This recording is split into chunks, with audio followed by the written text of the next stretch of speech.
ଆଚ୍ଛା ଇଏ ତାହେଲେ ଏମାନଙ୍କ ମୁଣ୍ଡ ଖରାପ କରୁଛି ନାଇଁ? କଣ ସାମାନ୍ୟ ପରିବା ବାଲି ତାର ପୁଣି ଏତେ ସାହସ? ହଁ ପରା ଆମ କଲୋନୀ ଭିତରୁ ପଶିକି ପ୍ରତ୍ୟେକ ସ୍ତ୍ରୀ ଲୋକମାନଙ୍କୁ ଆମ ବିରୁଦ୍ଧରେ ମତଉଛି। ଆରେ ସେଇଠି ଥାଇକି ସିନା ମତେ ଡାକିଥାନ୍ତ, ତାକୁ ଭଲରେ ଦେଇଥାନ୍ତି। ଛାଡ, ତା ଘର ଦ୍ୱାର କୋଉଠି ଟିକେ ବୁଝିଲ। ଓହୋ, ସେଥିରୁ ଆମକୁ କଣଟା ମିଳିବ କହିଲ? ଆଚ୍ଛା, ସେ ବାହା ହେଇଛି ନା ବାହା ହେଇନି କହିଲ? ତାପରେ ଆପଣ ପୁଣି ପଚାରିବେ ତା ସ୍ୱାମୀ କଣ କରୁଛି, କୋଉଠି ରହୁଛି। ଏକ୍ଜାକ୍ଟଲି, ତା ସ୍ୱାମୀକି ଡାକିଲେ ତା ସ୍ୱାମୀ ତାକୁ ଟ୍ୟୁସନ କରିବ। ଇଏ ପରିବା ବିକୁଛି, ତା ସ୍ୱାମୀ କଣ ଆଇଏସ୍ ଅଫିସର ହେଇଥିବ ନା କଣ? ସେ ଅଣ୍ଡା ବିକୁଥିବ, ନହେଲେ କୋଉଠି ଗୋଟେ ଚୋରା ମଦ ବିକୁଥିବ। ଓହୋ ଭାଇନା, ସିଏ ଯାହା ବିକୁଛି ବିକୁ, ଆମକୁ ସେଥିରେ କିଛି ଫରକ ପଡୁନି। ବର୍ତ୍ତମାନ ଆମକୁ ଏଇଆ ଦରକାର କି ସେ ପରିବା ବାଲି ଆମ କଲୋନୀ ଭିତରକୁ ନ ପଶୁ। ଠିକ ଅଛି,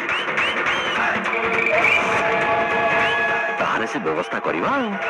ମାଲୋ ମା ଲକ୍ଷ୍ମୀ ମା, ମା ଚଞ୍ଚଳା ମା, ମୋ ପାଖକୁ ଚଞ୍ଚଳା ଆଲୋ ମା, ଆଉ ଟିକେ ଡେରିରେ ଯା। ମୁଁ ତତେ ଏଇ କଥା କହି କହି କେତେ ପୂଜା କରୁଛି, ହେଲେ ହେଲେ ତୁ 1 ତାରିଖରେ ଆଉଛୁ, 3 ତାରିଖରେ ପଳେଇ ଯାଉଛୁ। ଏ 3 ରୁ 30 କେତେ କଷ୍ଟରେ ଚଳୁଛି ଲୋ ମା। ମୁଁ ତତେ ପ୍ରତି ଗୁରୁବାରରେ ଭୋଗ ଦେବି ଲୋ ମା। ଆଉ ତୁ ଏକଥା କହିବୁନି ଯେ ମୁଁ ମଦ ପିକି ଉଡେଇ ଦଉଛି ବୋଲି। ମୁଁ ପିଇବା ବହୁତ କମେଇ ସାରିନି ଲୋ ମା। ତୁ ତ ମୋ ମା, ତୁ ମୋ ପେଟକୁ ନାତ ମାରିବା କଥା ନୁହଁ, ମୁଁ ଠିକ ଜାଣିଛି। ମୋ କଥା ତୁ ଶୁଣୁଛୁ ନା ନାଇଁ ମା? ଓହୋ, ଗେଟ୍ ଟା ଖୋଲିଲେ ସିନା ଶୁଣିବେ। ମାଲୋ ମା, ଓହୋ, ମୁଁ ଯେତେବେଳେ ଲକ୍ଷ୍ମୀ ମାକୁ ଡାକିଲି ତୁ କମଳା ଆସିକି ଡିଷ୍ଟର୍ବ କରିଦଉଛୁ। ହଉ ହେଲା, ଆଗ ଗେଟ୍ ଟା ଖୋଲିଲା। ନାଇଁ ନାଇଁ ନାଇଁ, ତତେ ଛାଡି ହବନି। ସେକ୍ରେଟାରୀ ସାର୍ ଆଉ ପ୍ରେସିଡେଣ୍ଟ ସାର୍ ମନା କରିଛନ୍ତି ତତେ ଭିତରକୁ ଛାଡିବା ପାଇଁ। ହଁ, ଏବେ ପରେ ମାଙ୍କୁ ଡାକି କହୁଥିଲ ପେଟକୁ ନାତ ମାରିବା କଥା। ମୁଁ ତ ଗରିବ ପରିବା ବାଲିଟା, ମୋ ପେଟକୁ କାଇଁ ନାତ ମାରୁଛ କହିଲ? ମତେ ତୁ ଏତେ ଆଉ ଇମୋସନାଲ କରନା, ମୁଁ ତତେ ଛାଡି ପାରିବିନି। ତୁ ତୁ ଯା ଯା, ପଳା ପଳା।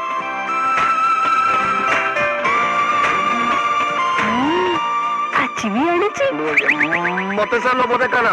ଲୋଭ ନୁହଁ, ତମକୁ ଯୋଉ ରାତିରେ ଠିକ ସେ ଦେଖାଯାଉନି, ପିଜୁଳି ଖାଇଲେ ରାତିରେ ଠିକ ଦିଶିବ। ତତେ କିଏ କହିଲା? ମତେ କମ ଦିଛୁ ବୋଲି ତତେ କିଏ କହିଲା? ଧୀରେ ପାଟି କର, ଯଦି ସମସ୍ତେ ଜାଣିଯିବେ।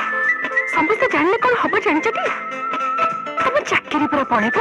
ଆଉ ଏଇ ପଇସାରେ ଚାକିରି ପଳେଇଲେ ଆଉ ଥରେ କଣ ଚାକିରି ମିଳିବ? କଣ ଭାବୁଛ? କହିବି ଯାଇକି ତମର ସେଇ ପ୍ରେସିଡେଣ୍ଟ ଆଉ ସେକ୍ରେଟାରୀ ତମର ନ ଦିଶିବା କଥା ନା? ନା ନା, ତୁ ଆଇଲାନୁ।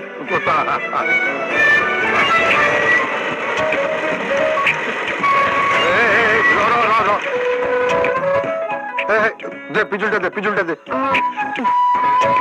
ନିଅ। ଇଏ ଶୁଣ, ତୁ ଭିତରକୁ ଗଲେ ତତେ ଯିଏ ପଚାରିବ ତୁ କେମିତି ଆସିଲୁ, ତୁ କଣ କହିବୁ? ନା ନା ନା, ତୁ କିଛି କହିବା ଦରକାର, ତୁ ଯା ଯା ଯା, ତୁ ଯା।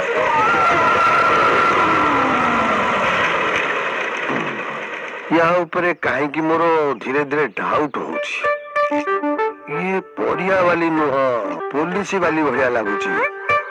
ଗୁଇନ୍ଦାଗିରି କରିବା ପାଇଁ ୟା ଭିତରକୁ ଆସୁଛି।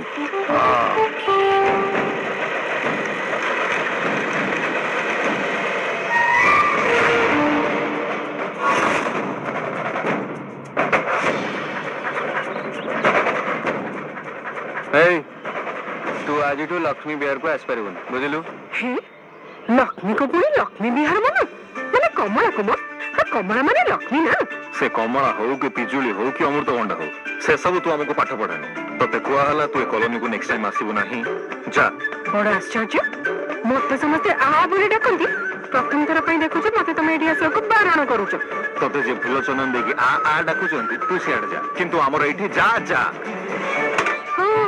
ଶୁଣ, ମୁଁ ଯଦି ଚାହିଁବି ତାହେଲେ ମତେ ଏଠି ଆସିବାକୁ କେହି ଅଟକେଇ ପାରିବେନି, ଆଉ ମୁଁ ଯଦି ଚାହିଁବି ନା ତାହେଲେ ମତେ ଏଠି କେହି ରହିବାକୁ ବି ଅଟକେଇ ପାରିବେନି। ଆରେ ହେଇ, यार तो घमंड बहुत। तू गलु जा, गाड़ी बुला, गाड़ी बुला, गाड़ी बुला। गाड़ी जिबे तमरे कॉलोनी रे स्त्री लोक माने पर मते डकैछन्ती। स्त्री लोक माने ए कॉलोनी रो केई नुआ, तांको कथा रे कॉलोनी चालुनी हला। ए कॉलोनी रो रूल एंड रेगुलेशन आमे करू। के पर माने कोन जज रूल तमे बनेबा पुरी मते सिखेबा। ए मुह संभाली कथा वार्ता कर। मु होचे कॉलोनी रो प्रेसिडेंट, मु सेक्रेटरी, मु कैशियर थिल्ली आउ नहंती। कालीठू तम कार्यकाल सरी जाईची। कलठू सलानी ଆରେ କାଲିଠୁ ସରିଲାଣି। ହେଲେ ଇଏ କେମିତି ଜାଣିଲା? ସିକ୍ୟୁରିଟି? ଭାଇନା ସିକ୍ୟୁରିଟି ସେ ସିକ୍ୟୁରିଟି ମୁଁ ତାକୁ ଦଉଛି। ଲଗାନ୍ତୁ। କୋଉଠି ଅଛୁ? ଆଚ୍ଛା ତୁ ଗୋଟେ କାମ କର, ତୁ ଡିଟୁ ସାମ୍ନାକୁ ଆସିଲୁ ହେଲା, ଆମେ ସେଠି ଅଛୁ, ଜଲ୍ଦି।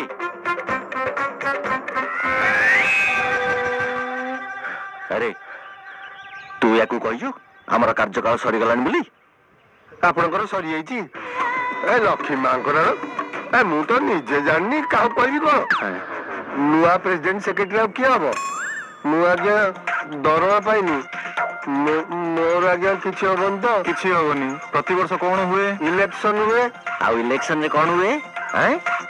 ଇଲେକ୍ସନଟା କେବଳ ନାମକୁ ମାତ୍ର ହୁଏ, ବୁଝିଲୁ?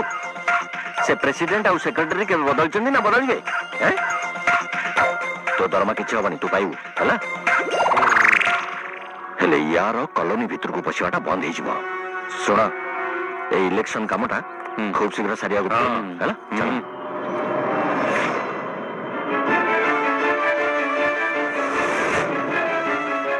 ইলেকশন ବି କାକା କରେ ଆଉ ସିଲେକ୍ସନ ବି କାକା କରେ।